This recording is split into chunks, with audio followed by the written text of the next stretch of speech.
नाव काय सागर सागर साला बोळा पण अंगातले साळा. रामकृष्ण हरी मंडळी, हीच ती गावाकडली परंपरा जी आपल्या पूर्वजांनी जपून ठेवली म्हणून आजपर्यंत चालत आली. आपली डुली लगेच पळत गेली कारण बाहेर आले होते नंदी बैलवाले.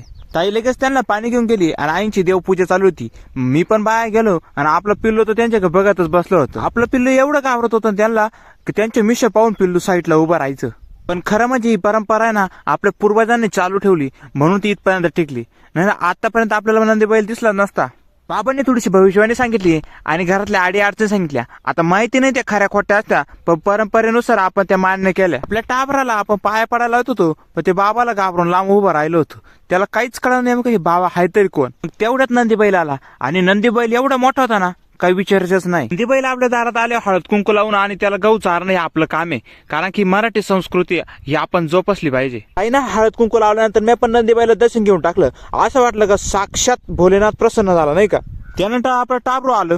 टाबरू आधी घाबरलं होतं पण नंतर नंदी बैलाची त्याची चांगलीच ओळख झाली. मग टाबरू काय तिथून हालायला तयार नव्हतं. त्यानंतर ताईनं नंदी बैलाचे पाय धुतले आणि पाणी पाजायला डायरेक्ट टाकीवर नेलतं.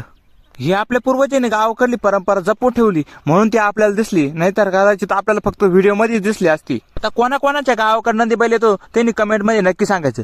आता बाबा चालले म्हणून आमचं टाबरू पुन्हा पाहत बसलं होतं. त्यांना वाटलं नंदी बैल जाऊ